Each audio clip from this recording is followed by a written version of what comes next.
Welcome to the So Much More podcast, where we talk with people in the custom window treatment, soft home furnishings industry, and so much more. I'm your host, Seal DeGuglielmo. My guest on the podcast today is Jonathan Bennett. He's originally from Martinsville, Virginia. He learned sewing from his great-grandmother. You'll hear about his very first project when we're talking on the podcast today. And on a whim, moved to Richmond, Virginia in the late 80s. He earned his BFA in fashion design from Virginia Commonwealth University. And his journey from there is just fascinating because he started out teaching in the fashion design department, and now he's running an upholstery business. He's the owner of Unsprung Upholstery, and he is really just a pleasure to talk with, and I loved learning about him. I hope you will too. Jonathan, thank you so much for joining me today. I really appreciate it.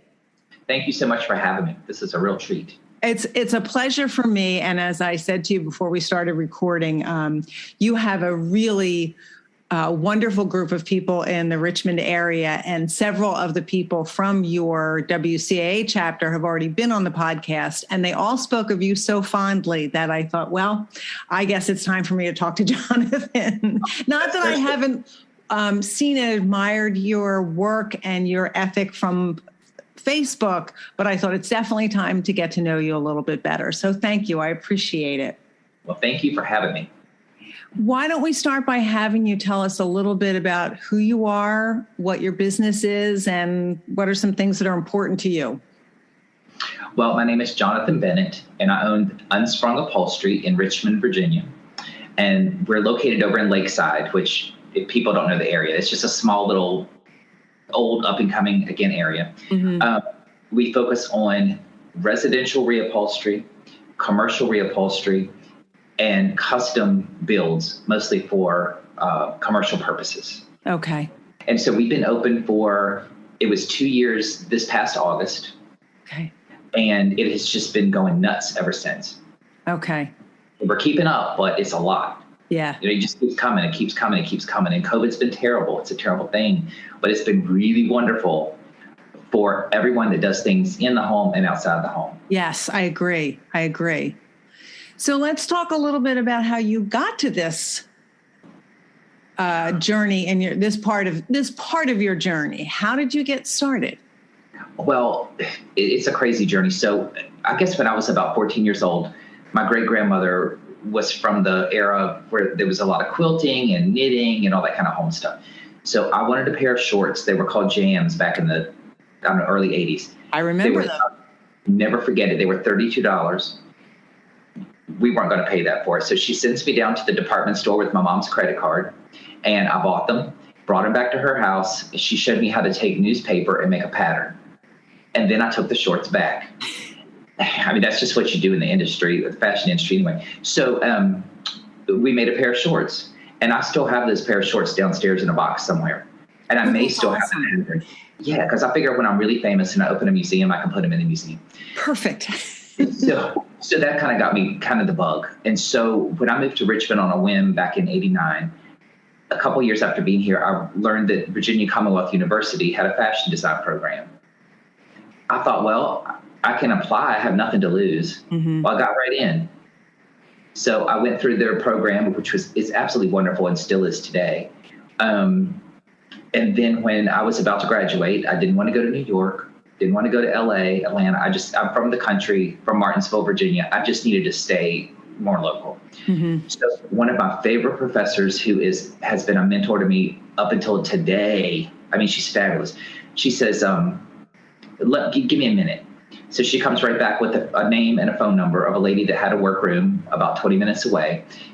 She says, I've already talked to her. She is going to hire you on the spot, so call her. So I worked for the drapery, went right to work for the drapery workroom and learned all those things. And I guess I was there for a couple of years. And then she decided she needed to move on. And so I kept dabbling in it on the side. In between all that, when I graduated in May of 97, I got hired to teach in August of 97 in the fashion department. Mm-hmm. And I did that off and on for 13 years. So then between all of that, I've worked in assisted livings as the activity directors. I've worked in a law firm as a claims reviewer. I've worked in a retail fabric store that's since closed. and just in all kinds of things, all the while on the side doing freelance everything. Mm-hmm. And I just stuck with it. Okay. And I just learned, and I'm pretty much self-taught. And one thing led to the next. So about, 5 years ago, an upholstery shop moved to the space where I am now. Mm-hmm. And they needed someone to do their contract sewing. So I did all their contract sewing for 3 years. Okay. And I did it all out of my house. So then they decided to close. And I thought, oh no, all these people you guys have assembled are going to be gone. Mm-hmm. And I know it's a task to assemble a workroom full of really great employees. Yes, it is. So I had a little bit of money, and I mean a little bit. So they moved out, I moved in. I kept one of the former business partners as my right hand and left hand. Kept all their people because I just didn't want them out on the street. Mm-hmm. And so here we are today. Wow. I mean, it's been a journey, but I have to say, like, if people will understand this, I wish in one hand I had started this reupholstery thing 25 years ago, mm-hmm. but it wasn't the time. Right. Right. You have to do your journey, and the journey's not over. And don't you feel like all of those things that you just told us about have led you to where you are, as well as the skill sets that you acquired? Absolutely. I'm a strong believer in that the things that happen to us are often the things that happen for us and help build us into the people that we are. So I have so many questions. Bring it on. I know that, so you started learning to sew when you were looking at fashion, but your first job is now in a drapery workroom. Yes. Did you have to unlearn anything as you got started there, or did many of those skills translate? I mean, fashion sewing and window treatments are very different, but it doesn't mean there aren't some things in common. No, I didn't have to unlearn anything. Mainly the quality, because I am a beast about a piece of quality. I mean, it has to be top notch or I'm not doing it. Okay. Nothing half-baked here. So it's sort of like a lot of industries have things in common. So you have upholstery, you have workroom, you have quilting, you have fashion. They're all interrelated because it has to do with fabric and it has to do with construction and it has to do with patterns of sewing. Mm-hmm. It's just a different area of it, like a different piece of the pie. Okay. So, you learn how to hand sew hems on, gowns and things in fashion school. Well, I am big on hand sewing. Okay. So it all translates right over. Okay. It truly does. So you started out with all sewing projects. How did you start working into the upholstery part of it? Well, I have to say and be totally honest, I am not an upholsterer. Okay. I own the company. I write the checks. Okay. I hire the right people and pay them well to do what I need them to do for the client. Okay. Now, I can do what I call light upholstery, like slip seats for dining room chairs, cornices, upholstered benches such as that. Mm-hmm. And I know enough to sell it, and I know enough to talk about it, and I learn more every single solitary day. So when a client comes in off the street, I know enough to make them just say, wow, and know that I know what I'm talking about. Right. You're not going to ever see, well, I say ever, I can't 8-way hand tie springs. Okay. One day I'm going to learn it, but I just can't do that. So I can get everything up to that point. Okay. And then I'm done. Okay. So how large is your company? How many people work for you? Well, our space is about 2,000 square feet, which is not much. Mm-hmm. It looked big when we rented the place because there was no pallet racks or people or benches or all that. So we constantly moved it around. I think, I can't remember because I just hired 2 other people. So I think we have 11 people on payroll right now. Okay. There are some that are full-time, and then there are some that are there's one that's more than full-time. And then there are 2, 3, 4, 5. There are 5 people that are part-time. Okay. And so we all just work together and make it happen. All right. So you mentioned that there were people involved with this prior business that you didn't want to let go. Yes. Have you had to hire people brand new into the industry? and have them get trained by the people who are doing the upholstery for you? Have you had any of that you've had to work with? Yes. So I have a college guy that's a son of a dear friend that lives actually 2 streets over from me. I hired him about 4 years ago before I opened that business to help me in my home studio, to take apart slip seats and do things such as that. Okay. So he's been with me all this time. So my intent was to train him to be more of an apprentice. Well, it didn't take long for me to figure out this is not his bag of tricks. Okay. However, I've trained him. He can make cushions. He can cut with supervision. He can make beautiful welt. He can take apart things. But I only give him those things when I have nobody else. Okay. So we've had a couple of other apprentices in, but I don't think that I know people don't quite understand the whole scope of upholstery or sewing. And so they lasted about a year. Both of them lasted about a year, and then they went on. Okay. So since I just hired, he's going to start next week, a new apprentice who I'm going to share him with a guy that does gym upholstery exclusively. And so between the two of us, we're going to train him up and make him into something fabulous. Oh, what a great concept for both of you to be training him. Yes. And so he's going to so in gym upholstery, you only deal with vinyl. Right. And they do it on site. They don't bring it back to a worker. They do it on site, right in there. Then with us, we also do vinyl, but we mostly do wovens. Okay. And such as ever cushions and sofas and all. So working with the man's name is Slash Coleman, by the way, who you should also have on your podcast. He has told me that the last apprentice that we shared, when COVID was going on and he didn't work, the guy was working for us. And so when he came back to work with Slash after all that time, Slash saw a drastic improvement in his strength in his hands and how he managed things, the projects from before. Right. So I was really happy to hear that because it's important to get that kind of feedback because you just kind of never know. Right.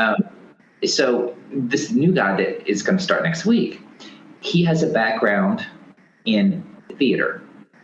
So it's set design and set building. Okay. So there's another person in the industry that I very much look up to that I believe has the same background. Yes, I know who we're both talking about. And I think the world of him, and I can't wait to meet him one day. So I have high hopes for this guy because he's been wanting to do this for like 10 or 12 years. So now it's his opportunity. So I just high hopes that things will work out beautifully. Okay. Now back to the question about putting him with one of my seasoned upholsterers. We have to be careful with that because I paid my upholsterers piecework. Okay. So they know what they're going to expect and they know how long it's going to take them to accomplish the task. Mm-hmm. So if I put a new person with them that has to have complete explanation, that's going to slow them down. So we have to sort of a little juggle. Mm-hmm. So we're going to work that out as we go. Okay. On average, what kind of experience do your seasoned upholsterers have? And without revealing their age, where are they in their timeline? Well, I don't mind revealing their age and they don't mind either. Okay. We laugh about it all the time. So one of the people that I brought from the former company, she is close to 72 years old. Okay. She is completely self-taught with upholstery. Wow. So she's been doing it for about a little over 50 years. Okay. I dare say there's not a piece of furniture on this earth that she hasn't touched. Okay. Then I have another guy that has been doing it since he was 11 years old. And he's not from this country, but he can do anything. And when I mean anything, I do mean anything. Okay. He specializes in car, RV, and private plane upholstery, mostly in leather. Wow. So this guy does not play. No, this is serious stuff. I mean, this is serious. And he's, I think he's 49 now. So he's been at this a really long time. Okay. And I can't even tell you what a wonderful man he is all the way around.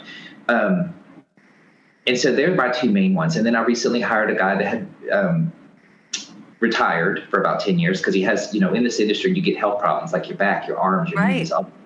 So he's been out of it for a while. So he comes in a couple of days a week, and we give him small projects. He's been doing this, I think, his whole life too. Wow. And I don't know how old he is. I say he's probably 65 if I had to guess, but I don't know for sure. Okay. So, and then my right hand, Sarah, from formerly of SG Woodworks, she's been doing upholstery for about 20 years in conjunction with wood refinishing and wood repair. Okay. So we don't really refinish, but we do repairs. So she's just as good. And all right. So you have so much experience. Oh, we have hundreds of years experience in that little room. Right. And but again, the idea of bringing people in and finding out that, okay, this is not a good fit for this person, or that it's not a long-term career choice for someone. They find that out. I mean, it's, this is the challenge of running a business that employs people, not just being yourself alone in an upholstery or sewing workroom. This is a separate kind of challenge. And I think it's so interesting, Jonathan, because I know that many people in our industry have scaled their businesses to the point where they started it being the ones who did all of the fabrication and then started to hire people. And I think that the training and the keeping of wonderful employees has been the biggest challenge for most people. Absolutely. There's no question. Because you just don't know. I mean, because they'll say, oh, I want to do this the rest of my life. Well, a year later, they're like, I just can't do this. Right. Or it's wrong. And it's like, well, I told you, it's not easy. Yeah. And people have things go on in their lives that they don't necessarily have control over, and a family moves or, relocates. There's so many factors that I know there are people who have avoided growing their businesses to the point where they need employees for that exact reason, because they don't want to deal with that.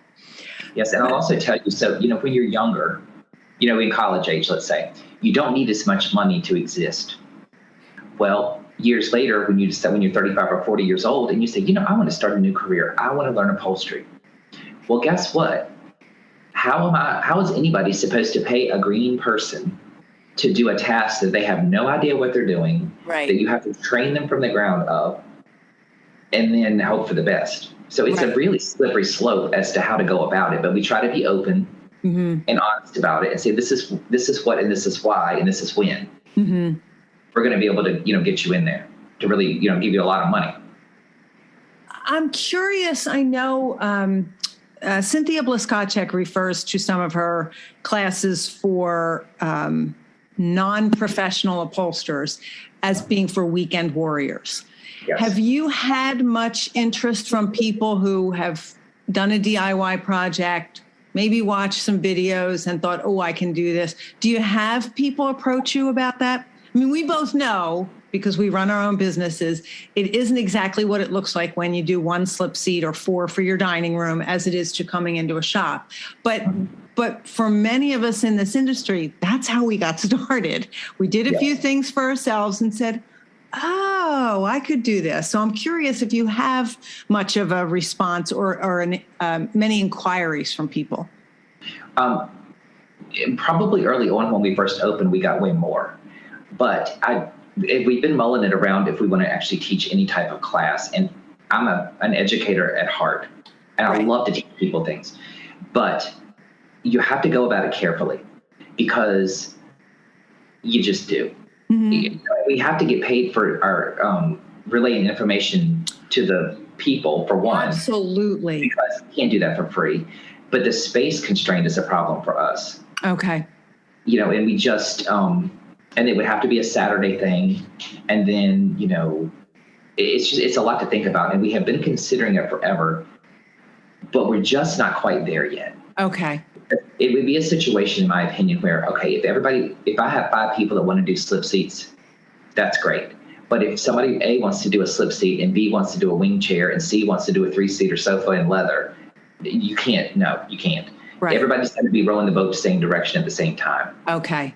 So until we get to a point, possibly move the shop somewhere else to a bigger place or something, we're not going to quite entertain that yet. Right. Because then you also have to clear the current work So there's space for the students to work. Right. And it never happens as fast as we're used to seeing somebody turn a slip seat around in 30, 45 minutes. Well, a person fresh off the block is going to take 3 days to take all the staples out of one. Right. So it's going to be an ongoing thing. Yeah. So we just, as much as we would like to, we're just not quite there yet. And it's interesting because I feel like the idea of teaching seems so not expected. I don't think that's the right word, but I think people, you do this so you can teach it. You've just pointed out it's not that simple a process, and it needs to be really well thought out before you go down that road. Yes. And I greatly admire all the people in our industry who have made teaching their priority, but it's a tough balancing act when it takes room and resources out of your workroom. Absolutely. Yeah.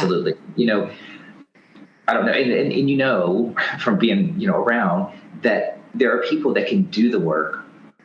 And then there's a different type of person that can do the work and teach what they're doing. Yes. Those are two different people. They are. And then heaven forbid the people that go to try to teach it, they really don't have a clue. Oh, they're the worst. We've all encountered teachers like that at some point. Yes. But I do like to teach, and I'll also tell you. So my stitcher, I guess lack of a better word, she's mid-20s. She came to us about a year and a half ago and wanted to apprentice. I thought, okay, let's do this. So I brought her in for a couple days for free, because I was like, you need to make sure that this is what you want to do. Right. Let me tell you, honey, she took off running with the projects. She only knows how to, at that point, she only knew how to do like embroidery and hand sewing, and never really touched a sewing machine. Oh, wow. 1 year later, a little less than 1 year later, she can make cushions as good as I can. And I've been doing it for 30 years. Wow. She is the only one in my whole entire life that I have been able to give a work order to, briefly have a discussion about what needs to be, and say, here you go, and come back at some point later after I check in with her, and come back at some point later, and it's done, and it's absolutely perfect. And I don't use that word hardly at all, because there's no such thing as perfect. But she's really good. Wow. And I just think the world of her. There's nothing you could give her that she's going to be like, I don't want to do that. She'll do anything you ask, and it's absolutely beautiful. Beautiful. Wow. Oh, what a treasure. Oh, she really is. And she loves to hand sew. Okay. So whenever there's hand sewing involved in anything, we have her do it. And it's just, we can even send her to clients now. If there's a little hand sewing something on the sofa or whatever, right, you go right on out there and handle that. And she's happy to do it. Okay. And that, that's the other thing. Are you working with retail clients or designers, or both? Both. Okay. So when someone leaves your workroom to go to see a client, that's the face of your business. That's my face. Yes. Exactly. So while their skills are important, their ability to communicate and represent your business well are also extremely important. Absolutely. And luckily with my stitcher, she comes from years of being a server in various restaurants. Okay. And being involved in the area. So she knows how to handle people. Okay. So I have no problem whatsoever sending her out anywhere, as long as I'm, comfortable that she can handle the job. Right.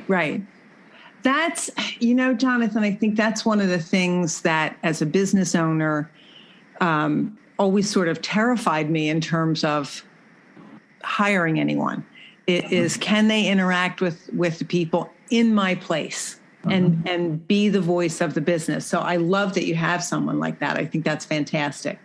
Well, we could talk about the education part of it probably for another hour and a half, but there are other things I want to talk with you about. Now, you mentioned that teaching is in your heart. You are also going to be an instructor this coming year. Yes, and that I don't even know what to say. It's beyond an honor to have even been asked to do it. I'm a little nervous because that's a lot of pressure, but I'll be fine. You will be. So just so that we're completely clear, you're going to be an instructor for the Custom Workroom Conference, which will be held in October of 2022. Yes. And what will you be teaching? I will be teaching folks how to handle vinyl and leather as far as cutting and sewing goes. Okay. and the differences between the two and the similarities between the two, and just little tips and tricks that I've learned along the way. Okay. So I am curious, someone who has an education background and as someone who will also be teaching at the Custom Workroom Conference. So I'm looking for free advice here. Okay. How do you go about preparing for a class like that? I mean, you are using these products, you are doing this day to day. And I think this goes back to what we were saying just a few minutes ago. Just because you can do it doesn't mean you can teach it.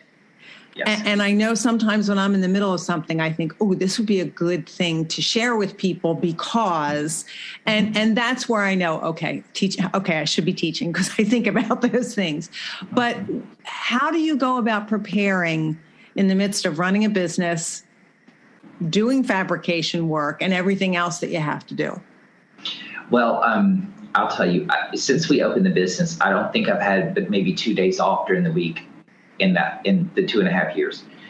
This past between Christmas and New Year's, we did close the shop for us all to rest, but I can't stop. When you own a business, you don't stop because there's always thoughts going in your head and I got to do this. Oh, I got to do that.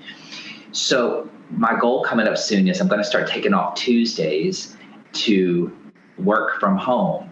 Okay. Which to me means I'm going to take an afternoon nap and I'm going to just sit down and write all my thoughts out towards the class.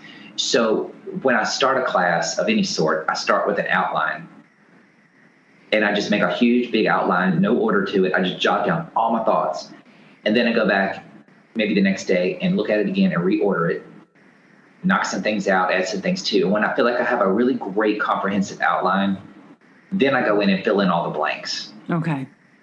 And then eventually when I have, all the written part down, I'm going to, I always review things with people that I love and trust. Okay. So my stitcher is number 1. My right hand Sarah will be number 2. And then once I have the whole thing together, once we meet with our WCAA chapter, I've talked to our president, Teresa Harmon, who you interviewed recently. Mm-hmm. And I'm going to do the sales pitch to them as one of our meetings. Oh, wonderful. So you can practice. And I'll be basically speaking to the same audience type of audience that I'll have at the conference. Right. So they'll be able to say, and kind of make sure they're on track. Right. I think too, Jonathan, one of the differences between trying to teach techniques and methods in our industry is there are a lot of people who are very generous when they teach something and say there's more than one way to do something and my way doesn't necessarily have to be the right way, but it is the way you do it. And so therefore you've decided on this is the best for me and for my workroom. But it's not, there's no real opinion here. This is how I do it. And you have to think through all of those things because I'm sure there are plenty of things you do. If someone were to say, why do you do it that way? You may not have an answer. Well, I have to tell you, one of my pet peeves about being around companies over the years, working for them or whatever, I'm a why person. Okay. And so it's like a root cause analysis where you say why, you get an answer. You say why, you get an answer 5 times, and you get the real truth. Mm-hmm. I'm notorious for saying, well, why are we doing it this way? Because if we did it this way over here, it would be more cost effective. It would be more efficient. There would be less drama. So there's no one way that I do anything. Okay. And I don't think that way. I don't teach that way. It's like, okay, these are all of the tools that you have in your kitchen drawer to make dinner. So you got to pick the one that's going to, if you need the wooden spoon to stir the spaghetti sauce, that's what you should do. Because if you use the big metal spoon, you're going to scrape your pot and it's going to fall to pieces. All of that stuff. There's more than one way to do something. I know a whole bunch of different ways to do a lot of things. So I'm going to say, here's all the things and here's why. So you pick the one that best suits you, that suits the project, that suits the materials that you may be handling, or whatever works for the time. Mm-hmm. Like we all know there's about a bazillion ways to, rejoin a welt. Right. There's a few different ways to sew a welt on. Mm-hmm. There's a certain way that I normally do it. There's another way that you can do it. So here's all your options. You pick one that works for you and the situation. Right. Do you take time to try new ways? Because you're saying how busy you've been, when, you've got a pile of work or work orders that you're waiting to get through your shop, there isn't always that desire to say, well, if I try the welt core differently on this heavy wool versus this vinyl versus this linen. I struggle with that myself in my workroom. I need to get this done. I don't really have time to try a new technique. As a questioner, how do you deal with that, and how do you make it work? Well, I'm mostly self-taught, mm-hmm. but I'm very observant. So if I need to figure something out, I'll just put it on hold at the shop. I'll come home at night. I'll get on the YouTube University, and I'll just go down through there until I find a whole bunch of different ways to do something. And then I'm like, okay, I can blend this method and that method and that method, and then my end result's going to be even better than it should be. Okay. So you just really have to take your time to do that sometimes. Sometimes you have to make samples, just little samples of things, and try little things. It takes a minute, but the end result is so worth it. And I learned that in fashion school, because sometimes you think, I'm going to top stitch this seam down, but I'm going to use red thread. And you're like, no, that was not a good idea. It's got to be this color, or it's got no, don't do it at all. Right. So samples and taking just a little bit of extra time to make sure that this is the best way to go about it for the best outcome. It's really worth it. Because my goal is, this is what I used to tell the kids when I taught at VCU. Failing to plan is planning to fail. So if you don't go into it with the plan, you might as well don't go into it at all, because you are going to be just a mess all the way through. Yeah. I think that was one of the hardest lessons for me personally to learn, that taking the time to make a sample was not a waste of time. It's a learning experience. Yeah, it is a learning experience. And that, using a yard of a similar fabric as opposed to the $150 a yard fabric, and then going, oh, whoops, this isn't working. Yeah, whoops is expensive to say. Yes, yes, it is. I'm writing that one down. The sponsors of the So Much More podcast allow me to bring guests to you each week. And without them, I couldn't do it. I'm pleased, as the owner of the Curtains and Soft Furnishings Resource Library, that I can use the library to help sponsor the podcast as well. The library hosts the industry's largest curated collection of educational resources for the custom home furnishings professional. Membership to the library gives you access to a wealth of downloadable reference materials, videos, live events, as well as a community of support to help you develop your design, sales, and fabrication skills, and to grow or start a business. Join the library today at csfrl.org. The Workroom channel is the premier online training provider for professional fabrication skills. Go to theworkroomchannel.com to browse the selection of anytime access courses created by industry experts. Watch detailed demonstration videos, download companion materials, and participate in private course discussion boards with your instructor and classmates from around the world. Start your course path today at theworkroomchannel.com. Education, networking, visibility, and industry discounts are just a few of the benefits that are offered to members of the Window Covering Association of America. The WCAA is the only national nonprofit trade association that's dedicated to the window coverings industry and the dealers, decorators, workrooms, designers, and installers that make up our membership. The library is a gold-level sponsor of the WCAA. Join today at WCAA.org. WCAA, where you are never in business alone. Discover Klimaka Studios, where innovation meets exceptional design. Klimaka fabric and wallpaper collections are inspired by the original works of collaborating artists and developed with the understanding of how fabrics are manipulated into exquisite soft home furnishings. Workroom businesses enjoy exclusive access to engineered designs and best trade pricing. From clever layouts to classic linen prints, Klamaka Studios delivers the quality and consistency that your business demands. And Klamaka's reliable, on-time delivery keeps your projects running smoothly. Go to klamakastudios.com for swatches and trade account information. Klamaka Studios, for the joy and profit of workrooms. How much of your time, Jonathan, is spent fabricating and how much of it is spent running your business? Well, that's an interesting question.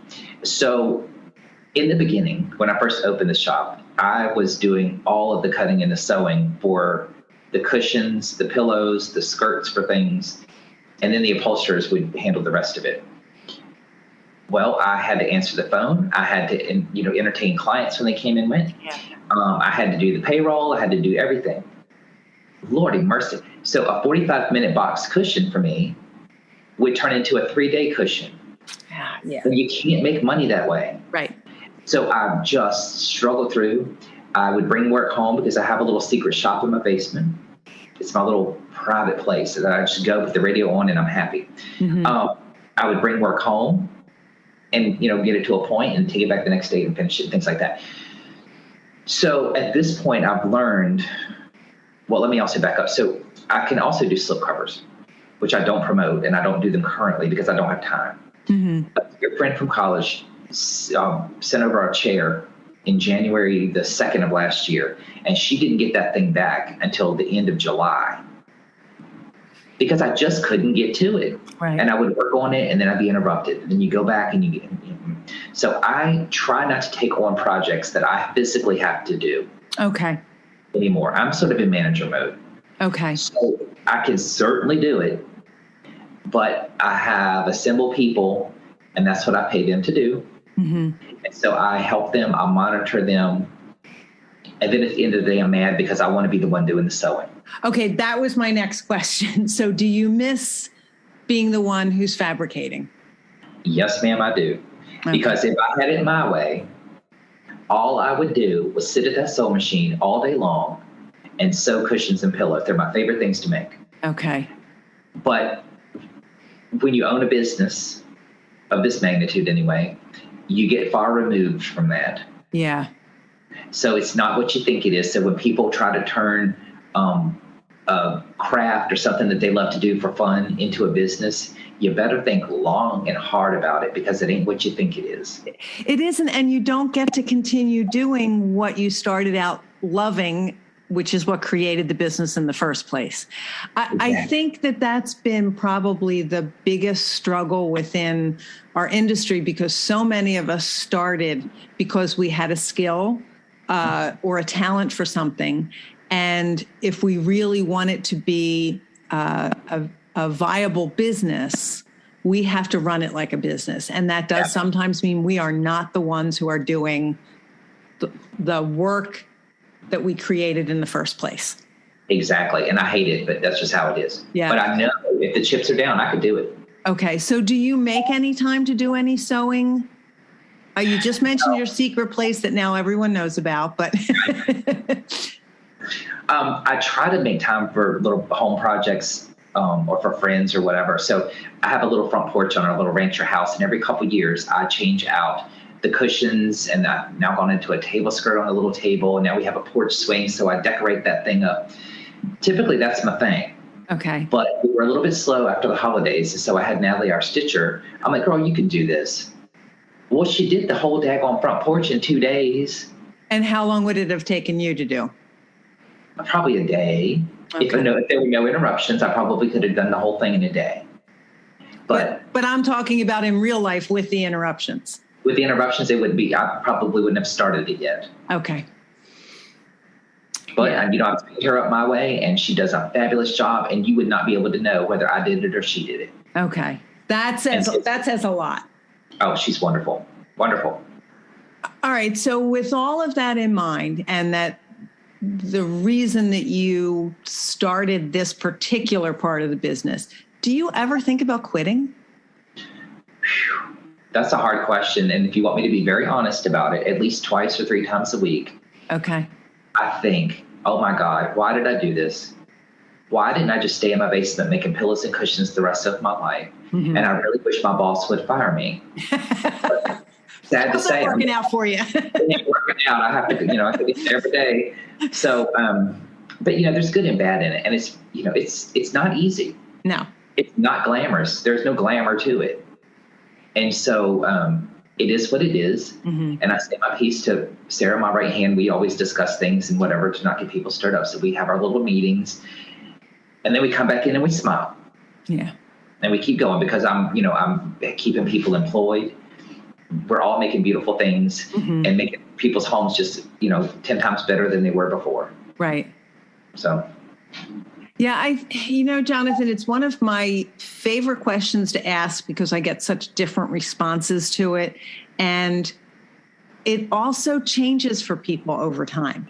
That people who at one point said, oh, no, I never think about quitting, either get to a certain age or encounter some obstacles that are just like, yeah, I don't need to do this anymore. But I think that when you employ other people, it also changes how you respond to some of the challenges that you have on a day-to-day basis. So thank you for being honest. I do appreciate that. What have been some of the biggest challenges for you? Oh, I don't even know how to answer that one. I guess just trying to figure things out as I go. Because some people look at me like I'm this fabulous business owner and all that. And I mean, I don't know, I'm too humble to even admit. But I'm figuring it out as I go. Mm-hmm. I didn't want to carry fabric in the beginning. Well, how stupid was that? And then I finally came around, well, I got to sell fabric because that's how I'm going to make up a profit margin that I might not make on something else. Right.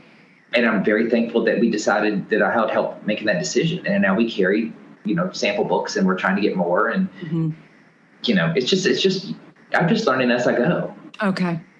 Making sure I pay the sales tax every month, make sure that my CPA, who's a dear friend, make sure I get the payroll into him on time every other week, to make sure that, I have my deliveries lined up and my pickups lined up and, let me look at the wall right now because we're looking a little bit low on work in here. We got to get some more in the door, but we got to get what's finished out the door so we'll have room for the new, and it's just a juggle, but it's quite entertaining, I'll tell you. And it's interesting to me because sometimes people answer that question with one big challenge in particular that they've encountered, or as you're saying, just the day-to-day things that are the struggle of running a business. And I don't make a list. When I first started, I would make a to-do list. I go in every morning, make the coffee, and I sit there and make a list of 5 or 10 things I need to accomplish for that day. Well, let me tell you, if a day went by and I knocked one thing off that list, I would be surprised. So I gave up. I'm like, I'm not making a list because it makes me feel bad that everything else had hit the fan. Right. Or my clients walk in, the phone's ringing, can't. So I just don't even make a list anymore. I just go with it.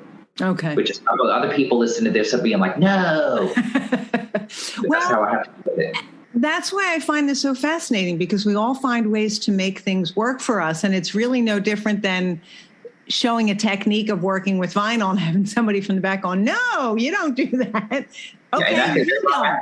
Yeah, you don't. I do. Yeah, exactly. Jonathan, what is your definition of success?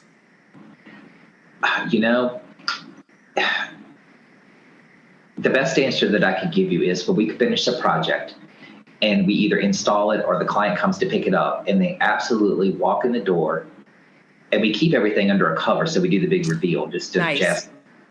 If they grab their chest and they're like, oh my God, is this the same piece? I can't believe it. That's success to me. Okay. I like that. And again, it doesn't matter what it cost. If it's $1 or if it's $1,000, it doesn't matter. Mm-hmm. It's just that when I get the reaction that they are so just overwhelmed at how fabulous something is, that's good enough right there. Okay. So what would you consider has been the biggest success in your business? Oh, Lord. The fact that we've been able to stay open through all of this insanity over the last 2 or 3 years with the COVID and all, because I was worried. When it first hit back in February of whatever year, it also flashed in my head now. I was really worried. But when it came to, March, And the phone started ringing, and it hasn't stopped ringing, and the emails don't stop coming. And I mean, we get tons of it all every day. Mm-hmm. And I can't help but think that it's because of COVID. And if we didn't have all that go on, I don't know what would have happened. Okay. Because it's, it is what it is. I do think it's been finding the silver lining for many of us has been that our businesses have done well. And that's not to discount any of the terrible things that have happened, but like you said, you just have to go with it sometimes, and here it is. So yeah. You've talked about you don't like the word perfect because things seldom are. I am always intrigued by how people handle failures and mistakes, and what do you do when there is, especially because you're not always the one fabricating. Yeah. So how do you handle that in your business and in your life in general? Well, when something happens that's not favorable, you just have to stop a second and sort of figure out, okay, well, what happened to cause this to happen? And then you just figure out what you're going to do to fix it. And sometimes, well, most of the time, it's not that you could charge additional money to fix it if it's our fault. Yeah. It's just, you just have to look at the whole situation and sort of figure out, okay, what can we do to make this correct so that the client is happy, whatever that happens to be. Okay. And then, and as you grow in this industry and you make mistakes, which is how you learn, mistakes are really good. You try not to make that same mistake twice, but guess what? Tomorrow will be a brand new one. Yeah. And you just figure it out and go on. I think that because we create something, and that idea that things should be beautiful also translates into perfect. I think that's really hard for some of us, but I love the idea of, okay, what went wrong and how do we fix it, as opposed to, I think some of us dive in right away. Don't try to figure out what went wrong. We just try to fix it. And that's not always the right way to go. And as you said, learning from it, because I mean, you have to have conversations with people who work for you about how you want things done. And if they never hear what went wrong, how did they learn from it? Yeah. Exactly. And I will tell you from experience, if you have an employee that you've charged with a task, just because they complete that task does not mean it was completed properly. And so that's another little thing you got to watch out for. So if an employee you charge with a project, and every single time you give them a project, no matter how complex or simple it should be, they have to go back and redo and redo and redo and redo. It's like, OMG, get out. So it's one of those kind of things. So there's been a learning curve with some of that, and you just pull up your boots and go right on. Yeah, and for you as a manager, as well as for them as employees. I mean, it's when I had someone working with me, I realized that I was doing such a poor job communicating what I expected, and that no reflection on her whatsoever. That was entirely about me. Jonathan, you talked about being self-taught. Are you and asking why? Do you read many books or take many courses? Okay. He's shaking his head no, I have to say. No, I have the only sewing classes that I have ever had in my entire life is when I was at VCU in the fashion department. Okay. So I've never read I'm not a reader. Okay. I know you people are going to roll their eyes. I'm not a reader. I'll look at a book with nice pictures, and if the picture is interesting to me, I'll read the caption, and that's as good as it gets. I can tell you, I'm 53 years old. I have never in my entire life that I can remember read a book from cover to cover because I just can't. Okay. I get reading, and then I'm thinking, okay, I need to be doing this, or I should be doing that. And the next thing you know, you flip 14 pages and you've done nothing.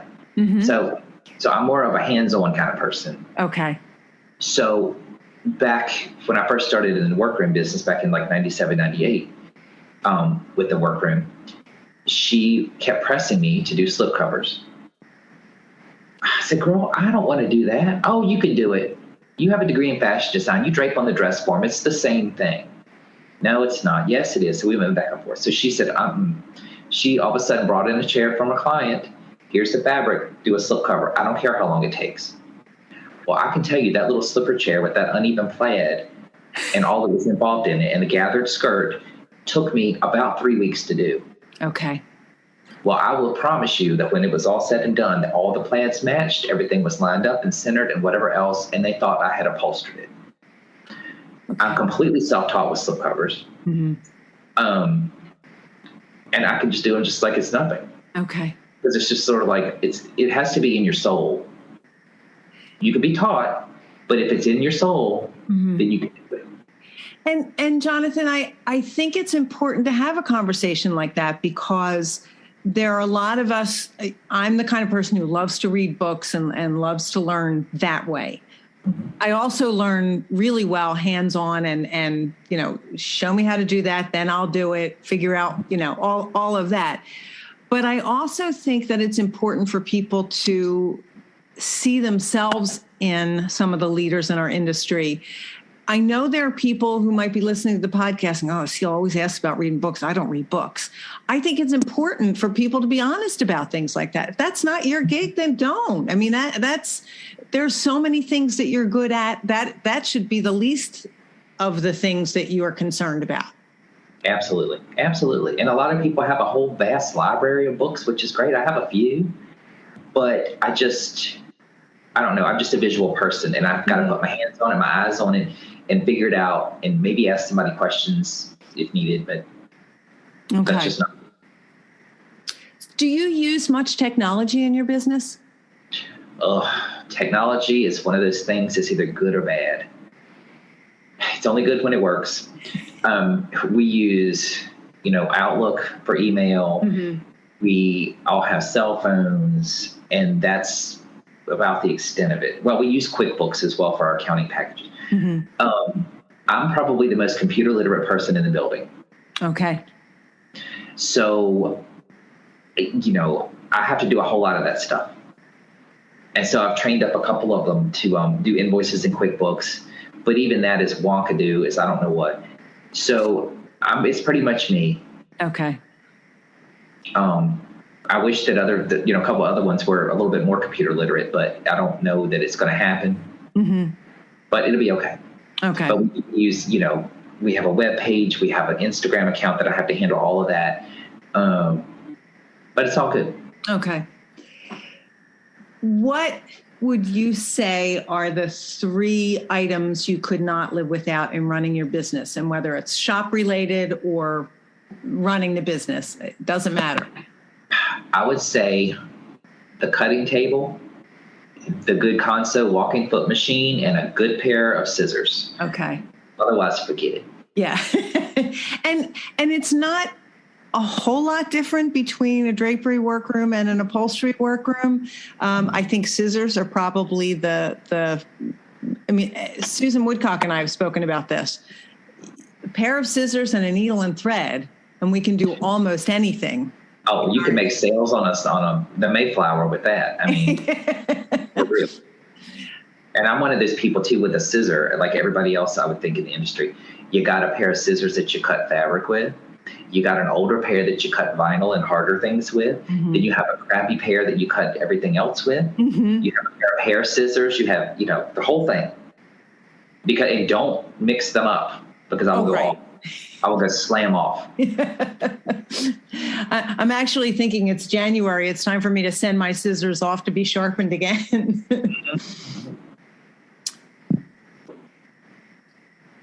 Jonathan, what do you do extremely well? Oh, Lord. I don't know. Probably make plans because I'm definitely a planner. Okay.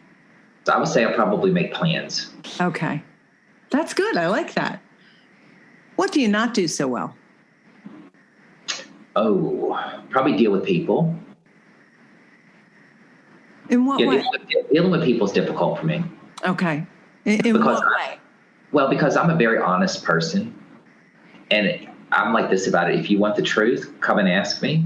If you want it sugar-coated, go across the street to the convenience store and get you a bag of Skittles. Because I'm not sugarcoating anything. I'm going to tell you just like it is. Okay. There's going to be no mystery. And some people can't handle that. Yeah, that's not for everybody. I agree. Mm-hmm. You know, having to deal with, clients that are very demanding, really demanding, that just won't listen and don't know and aren't willing to listen and know and all of this kind of thing. It's very difficult for me, but I put a smile on and I just go right up there and do it. But I do keep a big, huge, half a gallon bottle of Jack Daniels under the front desk, just in case. Just in case you need to sugarcoat yourself. Yes, and I sand the edges off after that crazy person left the front door. But yeah. What about you would surprise people? Oh, Lord. I don't know. I guess the people that really know me know these things, and I don't care that other people do because they'll find out sooner or later. So because I like to learn things, several years ago, I decided I wanted to go and get a nail tech license because I was interested in that at the time, and I still am. I mean, you can, I don't know if you can see, my nails are always perfect. Your nails look so much better than mine do. See? And they're long, but at least they're painted. They look good. Thank you. So I always keep my nails done. I do it myself. And people always are like, how do you work and do what you do with nails? I'm like, I just do. And they're really my nails. There's not acrylic. It's not gel. It's not, they're really mine. It's how you go about it. And when I say this, people get it. When you're sewing on the sewing machine and you have to get your finger real close to the needle, it's a whole lot safer to put your fingernail close to the needle than it is your finger. I agree. And some of my colleagues have said they feel like they should be able to deduct their acrylic nail costs because they're a tool. They really are. So that's one thing. And I'll tell you another thing that a lot of people don't know. So I am a former drag queen entertainer. And I did that for, 12 years. So, put the wig and the makeup, and I made my own costumes, of course. Mm-hmm. And so I was with the group here in town, and we did shows, 2 or 3 times a month at various places. I've done weddings. If you've ever heard of the Jefferson Hotel, it's a huge, beautiful old hotel downtown. I did a wedding at the hotel one time. I've done benefits. I've done burlesque. I've done all that kind of thing. Oh, how fun. It was fun, but it's one of those things you have to do it, and then you're done. Okay. That's what I was just going to say. You said you're not doing it any longer. Okay. For me, it was not a lifetime commitment, and I still have all the costumes in the basement and all the shoes and the wigs and all of that stuff that I don't get rid of because I love it. But that was a fun thing for a while. Okay. And you did make all your own costumes? Every single one of them. Every single one. I mean, when I would show up at a show, I would always get there early. And when the other entertainers would show up and they would find out that I was in the show, they would be like, oh, my God, we're not going to make any money tonight because he's so much better than we are. But not that I'm a good entertainer. It's just that I looked the part. Okay. Because you could do it yourself. Exactly. Yeah. I didn't have to go and buy. I mean, I would still spend a lot of time and money to make it myself. But I didn't have to go out and buy things and have people make things for me and wait on other people. I don't have it's interesting that you say that, Jonathan, because I haven't done much clothing sewing in a long time because of running my own business. But I remember someone saying, oh, well, you can afford to do that because you're making it yourself. And people have this perception, well, especially costumes for the stage, for goodness sakes, those are not inexpensive to make. When you talk about the beautiful feathers and sequined fabrics and things like that, that is not inexpensive to work with. No, and plus it has to fit a boy. I mean, let's be real. I mean, I have to pad up and, with sofa cushion padding that I cut to look like hips and all the stockings and all of that stuff, and blah, blah, blah. So, you have to really look at it in a whole different manner. Right. Plus, the fabrics are not cheap. And, it takes 5 yards of whatever to make a gown for me because of how big I am and how tall I am and all that. So, and with the shoes and all that, I'll be over 6 feet tall. So, it's all of that goes into it. It's a lot. Yeah. I mean, it's nothing for me to have spent $500 or $600 on just the materials for a complete outfit for a show. And, for 30 minutes long. Which makes me think there must be a whole possible business there for making couture and beautiful gowns for the drag community. Absolutely. Oh my God, it's huge. It's So, huge. so if anybody's listening and trying to figure out a way for themselves to make money, if you're good at making clothing, here you go. Yeah, absolutely. That's it, because it could lead you all over the place. Yeah, and add your cushion making skills to it to add to it. I love that. Nice hips and a small waist. Yeah. Jonathan, in what ways do you think that you're resilient? Oh, that's a good one. I guess in this business and life in general, you just got to keep going. Whatever comes up, you got to keep going. If you make a mistake, admit it, own up to it, and just keep going. Because people appreciate honesty. I agree with that, especially when it comes to a problem. Yes, and you just say, okay, look, here's the problem. I mean, we had a situation just a couple of days ago. We had made a couple of throw pillows for a really wonderful gal here in town who has built a business around mending clothing. And I mean, she's phenomenal, and she's got quite the calling.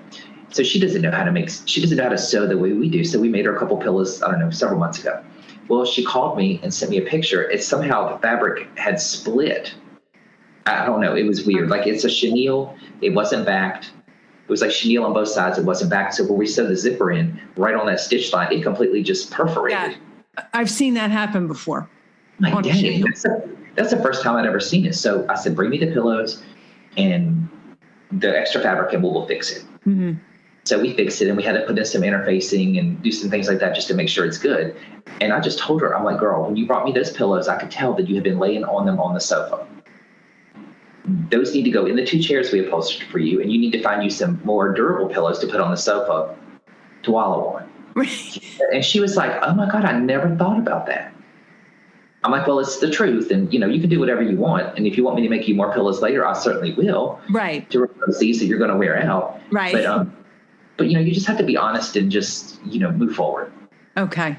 And don't stew on things and, whatever. You stew for a period of time, but don't keep stewing because it'll give you an ulcer. So you just admit the truth, deal with it, and move on. And that really does take up so much of our time and energy that we could be focused on something else. Absolutely. And, I just like to make beautiful things, and that's the goal. And whatever happens in between, we just deal with it and keep going. Yeah. Those things don't always turn out like planned. But if you don't have a plan, how is it going to turn out? Well, it's interesting because you said you're a planner, but I love that you're flexible and open-minded, knowing that it doesn't always work out the way you plan it. Well, it's like when I used to make costumes for myself all the time. I had a good friend at that point that was in the business, and I said, this is the drawing that I'm going for. Mm-hmm. And as we would talk about it, and I arrived at, you know what? I'm only going to tell one person and ask one person for advice. Because if I tell a whole bunch of people this is what my plan is, and then when it comes to the end of it, it doesn't quite look like that for a bunch of reasons. Well, if they don't know what I planned, they don't know what the outcome's going to be. Absolutely. That's absolutely true. And how many times do we say it's not a mistake, it's a design choice? Absolutely it is. It's a happy accident. I like that. And as we learn from those too. So I would be remiss if I didn't ask you about your experience of being a scholarship winner for the Window Covering Association of America. Tell us about that. Well, I was absolutely blown away. I mean, I don't think I've ever won a $2 lottery ticket my whole life. So when Teresa Harmon, our current president here, had pitched it to me, I was like, oh, girl, I don't know. She says, come on, you can do it. And so I did. And I won, and I'm absolutely blown away. But I have to say, I haven't done anything with it just yet because it's been such a crazy year. Right. Of everybody with face masks and all of this other kind of stuff. And I'm not looking to travel because I'm just scared. Right. So I haven't done anything with it just yet, but I'm kind of trying to figure out what I'm going to do because it's such a wonderful thing. Right. It's such a great opportunity. Yes, it is. It is. And thanks to whoever started the whole WCAA thing and beyond and got it really up and running and keeps it going is fabulous. Those people are wonderful. Yeah. And I think we said this before we started to record. You really have a wonderful group in the Richmond area. There are several names right off the top of my head that I think are just wonderful people. Every single one of them. They all have wonderful talents and things to offer. And it's just like when we are lucky enough to be able to get together and have lunch or whatever, it's just like being with a group of old friends that you've known forever. And it's just wonderful. It really is. Every one of them. Terrific. So before I ask you the final question, you said Instagram. Are you on Facebook as well? Yes, I do have a Facebook page, and I believe it's Unsprung Upholstery. I think if you look up Unsprung Upholstery on there, it should come up. Yeah, I'll put links to everything in the show notes for people who want to follow you, and I highly recommend that they do. Your work is beautiful. I love the when you look at your website, just as the pictures scroll by, some of the colors are beautiful. It just I highly recommend people look up your website and follow you on Instagram as well. Thank you. My final question is, what advice would you give to someone who's new in the industry or someone who's been in the industry for a little while? I would say get yourself just stop when you have to, and just get yourself completely organized before you continue on. Just like every now and then you have to stop when you finish a project in the workroom, you got to vacuum off the table or sweep the floor or empty the trash can. You have to do all of that at every level, and you have to just stop. And sometimes you have to invent new processes and procedures that you never had before. Mm-hmm. Sometimes you have to tweak what you thought was good 2 years ago that's not working for you now. You have to have work orders. But just taking a second to just at least get yourself together. If nothing else, just get it together and then move forward again. Okay. Because if you keep going in, a pig pen style, things aren't going to be good. Whether it's cleaning off your desk or filing things away that should have been filed away or whatever. Just stop and organize yourself. Yeah. Bottom line. I think that's great advice, Jonathan. I love asking this question because even though sometimes I get similar answers, I always hear something that I think is valuable. And I think we're recording this at the beginning of January. It's an arbitrary date, but it's a really good time to get the workrooms organized and start fresh for the year. And it's something that I always do. But I agree with you. If I don't take the time to clear off my table and clean up in between projects, I feel like I'm still carrying part of that project with me, or it's not off my mind completely. And yes. I love that idea of just, I think sometimes we're so busy we don't say, I have to stop, get myself together so that I can do this next project or next whatever as well as it needs to be done. Yeah, because you have to go into everything with a clear head. Mm-hmm. If you go in with it foggy, you're not going to have a great outcome. No, that's true. Jonathan, thank you so much for taking the time to talk with me today. It was really a pleasure for me to get to know you a little bit better.